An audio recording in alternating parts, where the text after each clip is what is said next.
Jelang perayaan Hari Ulang Tahun Partai Demokrasi Indonesia Perjuangan yang ke-49 pada 10 Januari 2022 mengusung tema Bangunlah Jiwa dan Badannya untuk Indonesia Raya.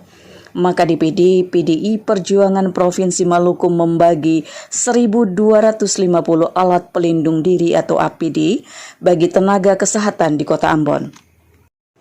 APD diserahkan kepada Palang Merah Indonesia Kota Ambon, Rumah Sakit Otokwik, Rumah Sakit Bakti Rahayu, Rumah Sakit Al-Fatah, dan Rumah Sakit Sumber Hidup yang dilakukan di Sekretariat DPD PDI Perjuangan hari Sabtu 8 Januari 2022. Wakil Ketua Bidang Penanggulangan Bencana DPD PDIP Provinsi Maluku, Johan Rahantokna mengatakan kegiatan berbagi APD kepada tenaga kesehatan di Kota Ambon sebagai bentuk kepedulian partai mendukung program pemerintah memutus mata rantai penyebaran COVID-19 di Maluku.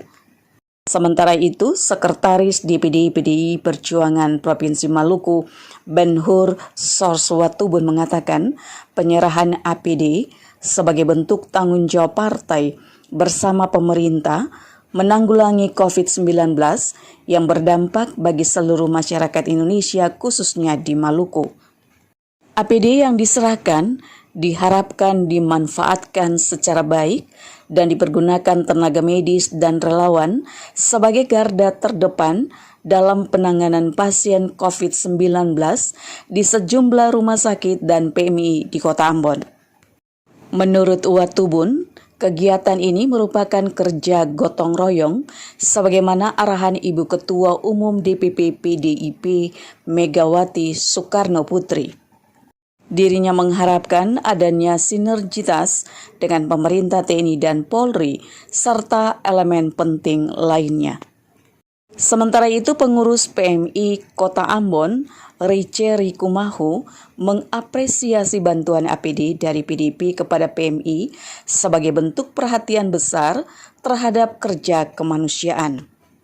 Hal yang sama juga diakui penunjang medik Rumah Sakit Otokwik Suster Maria Trince.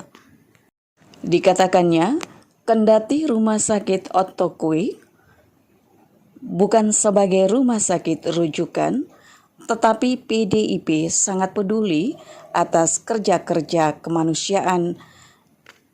Hal yang sama juga diakui Kabid Administrasi dan Keuangan Rumah Sakit Sumber Hidup, Kris Paliyama.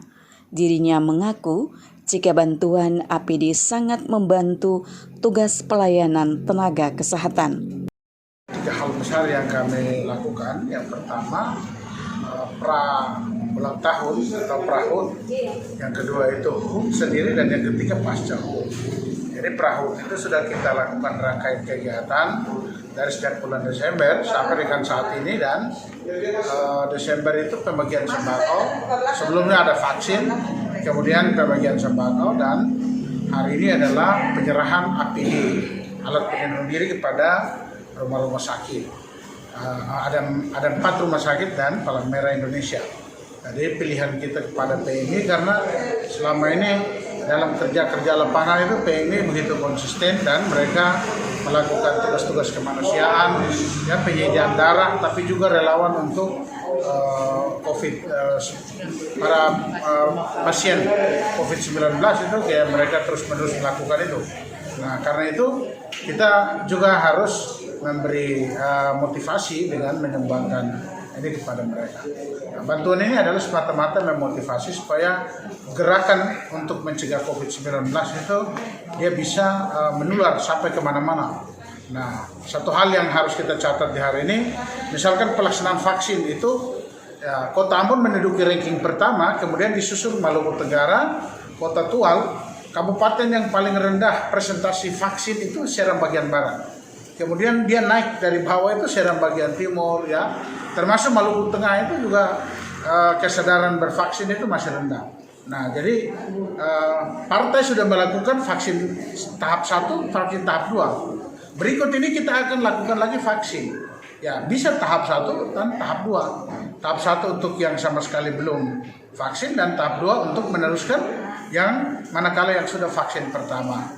Nah, kita harapkan ini harus dilakukan. Dan menyongsong ulang tahun itu, HUT itu sendiri digelar di Patimura Park dengan upacara pengibaran bendera merah putih, di mana bendera-bendera partai itu sudah mendampingi dengan pengibaran 49 bendera partai dan 49 bendera merah putih yang melambangkan spirit 49 sebagai angka ulang tahun yang ke-49. Setelah itu maka akan dilakukan kegiatan-kegiatan yang rangkaiannya berlangsung pada tanggal 11 Januari sampai 31 Mei 2022. Jadi itu banyak sekali kegiatan. Ada kegiatan yang nuansanya kebudayaan, ada kegiatan yang nuansanya kesehatan, kemudian ada yang militansi dan soliditas, kegiatan seminar seperti seminar UMKM dan koperasi.